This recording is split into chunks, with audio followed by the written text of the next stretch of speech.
comme on l'a fait dans les autres pôles économiques. Donc nous sommes là pour recevoir les préoccupations et nos orientations également de la stratégie en faveur des PME, PMI, et des femmes et des jeunes de manière générale. Le pôle sud, comme tout le monde le sait, depuis des années, on en parle, la grande région verte de Casamance, qui est une zone stratégique par rapport à tous les secteurs et filières économiques du pays, raison pour laquelle on est là pour écouter les acteurs.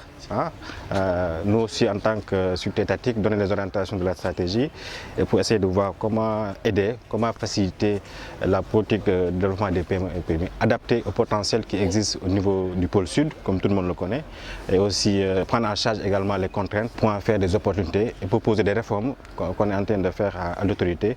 Je pense que pour le pôle sud, donc toutes les contraintes qui ont été soulevées en termes d'accompagnement, d'orientation, d'information économique pour les entreprises, de formalisation également pour les petites et moyennes entreprises. Donc on va prendre en charge pour pouvoir proposer des réformes d'ici la fin de l'année pour au moins améliorer le cadre de l'accompagnement non financier et financier des PME et des PMI de manière générale. Le plan Diomaye Casamance, c'est juste un programme qu'avait lancé le chef de l'État. Donc nous, en ce qui nous concerne, donc, on va essayer de compléter le programme, mais de manière spécifique par rapport aux entreprises. Donc pour nous, le défi, ce n'est pas uniquement au Casamance, c'est au niveau national. Dans chaque pôle économique, donc, on essaie d'identifier les problématiques, les contraintes, les difficultés des entreprises en ce qui concerne l'encadrement, la formalisation, l'appui, probablement également l'accès au financement avec nos structures et les partenaires qui nous accompagnent comme la GIZ, la coopération allemande.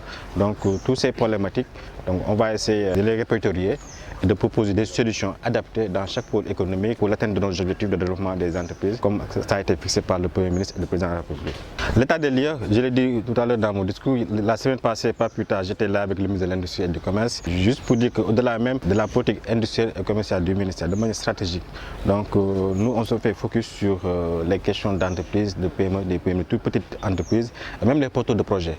Donc dans notre stratégie, l'objectif c'est de voir comment les accompagner, que ce soit un accompagnement non financier, et dans les perspectives aussi faciliter l'accompagnement financier de ces entreprises. Donc tout le monde le connaît, donc les PME et les PMI représentent 99% du tissu économique.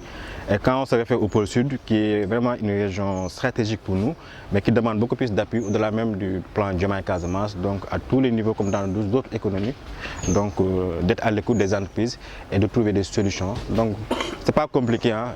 On l'a vu partout, donc les PME, souvent on dit qu'ils ont besoin d'accès au financement, mais avant même ça, donc la PME parfois a beaucoup plus besoin d'informations viables, de l'orientation, de l'accueil, de l'écoute. Et je pense que toutes ces questions-là, l'accès à la formalisation, l'accès au fonds, c'est quelqu'un l'a dit, donc on va essayer de prendre en charge.